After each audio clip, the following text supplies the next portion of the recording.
Who doesn't love a good old-fashioned DC crossover event? I mean, for the most part, they are pretty awesome. Of course, there have been some, bad ones or okay ones, but even when they're bad, the build-up to them is always one of the best parts. And with Joker War officially starting, what better time to talk about it? Hey everyone, what is up? Welcome to Top 10 Nerd. I'm your host, David Raff, and today we are going to be talking about the top 10 DC Joker War event facts that you need to know. Now, if you enjoyed this video, hit that like button and remember to subscribe to Top 10 Nerds so you never miss one nerdy moment. Now, with all that being said, let's dive in. Number 10, where do you start? Sometimes comic events can be a little bit confusing because they tie into different ongoing titles. But no need to worry, here is how it will all play out and where you can start. You see, there's the main story, but also tie-ins and prelude comics. I mean, a good place to start is with writer James Tynion IV's first issue, which was Batman number 86. I mean, if you want to get into the main stuff, the actual Joker War event starts with Batman issue 95. As I also mentioned earlier, there are also prelude and tie-in comics. Nightwing issue 70 to 75, Detective Comics issue 1022 to 1026, Batgirl issue 47 to issue 50, Harley Quinn issue 75, Red Hood Outlaw issue 48, Catwoman issue 25 to 26, and Batman, the Joker Warzone. All of the tie-in prelude aren't all technically necessary, but if you want the full experience, we recommend reading all of them. But if you just want to go in and read the main stuff, you should be fine as well.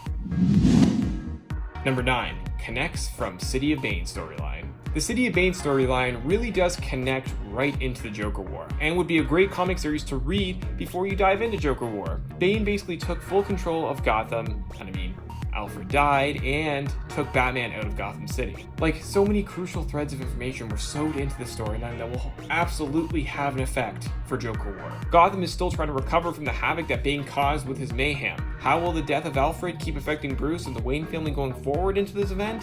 And what will happen to the city of Gotham? Like, seriously, it's been through so much. Number 8, will the Justice League help? Some of you might be thinking, hey, why doesn't the Justice League just come in and help Batman out, since, he's essentially lost everything and Joker's threatening to cause a lot of madness and death? Well, don't expect them to save the day. You see, the writer of the comic, James Tynion IV, explained that this is a personal battle for Batman, and he will handle this on his own. Which, of course, makes sense. This happens all the time in the comics. Whenever there's a big threat, a lot of people say, well, why don't they just call on other heroes to help? Well, for one, that would take the fun out of it. And they are most likely busy with something else, right? Dealing with their own big event. Number 7, how long will the event be? As I mentioned earlier, the event started with Batman 95, which came out on July 22nd. The main issue event will run from Batman issue 95 to Batman issue 100. Batman 96 is expected to come out in August, and the rest will follow suit, coming out every month after that, unless certain real-world events cause delays, which technically they already have because the first issue was originally supposed to make its debut all the way back in May, but of course ended up getting delayed to July. Number 6, CLOWNHUNTER. There's a lot of mystery and fascination surrounded by the introduction of a new character called CLOWNHUNTER. Described as a vigilante, this character seems to be both against the Joker, as stated in their name, but also Batman as well. The author has stated that the Clown Hunter is more so supposed to represent the voices of Gotham City, really trying to represent the people and the passion that they have and their ideas. This character will have some similarities to Batman, but will differ on a few principles, such as the choice to kill villains rather than locking them up. Something that will definitely place Batman and the Clown Hunter at odds with one another throughout the Joker War for sure. Number 5, Punchline. The interesting concept about the character Punchline, aka Alexis K, is that she doesn't see herself as the Joker's sidekick, but rather on the same level as the Joker himself, which is quite fascinating. Her whole origin is something very different and is said to be the reason why she is so dangerous. More of a modern take on a villain as well. Punchline has become quite fascinated with the Joker's ideas through researching it all on the internet and wants to basically devote herself to his cause. They have stated that Punchline really mirrors Harley Quinn with how they look and perceive the Joker, but in 2 different ways. She's definitely someone to watch out for in this event series. Number 4, stole Bruce Wayne's fortune and resources. This is something that we have never really seen happen to Batman before. Bruce Wayne basically losing all his money and all of his resources.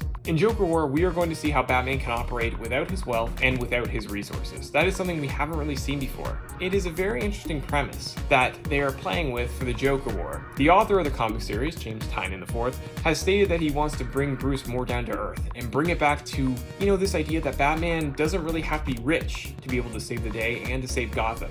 This is an idea that will be highly explored throughout this event and definitely be one to keep an eye on. Basically seeing Joker with all the wealth and resources and Batman has nothing. It's really interesting. Number 3, ready to exploit Batman's identity. One of the biggest things that we keep getting teased about in the crossover event is that this will be the final showdown between Batman and Joker. That is literally crazy to think about. One of the big crucial plot points that basically allude to that is Joker is done trying to keep their beloved feud going.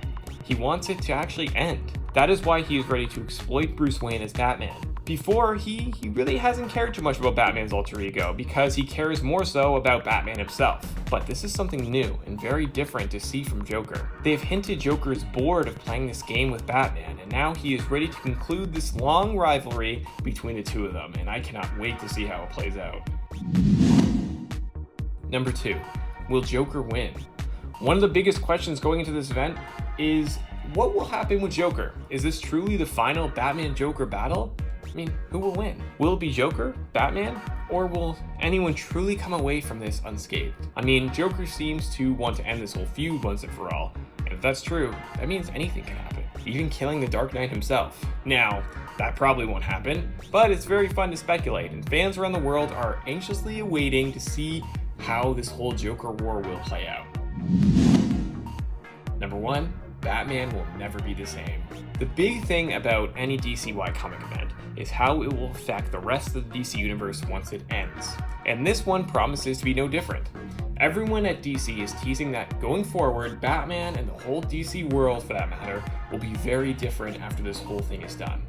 And whatever that means specifically is anyone's guess at this point. But one thing we know for sure is that if there is anyone that can make a long-lasting change to the DC universe, it's Batman and Joker. This event is going to be crucial going forward and will have long-lasting effects.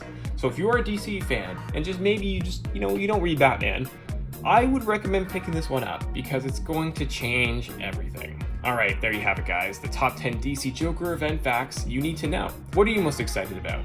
Let us know down in those comments below, and let us know your theories.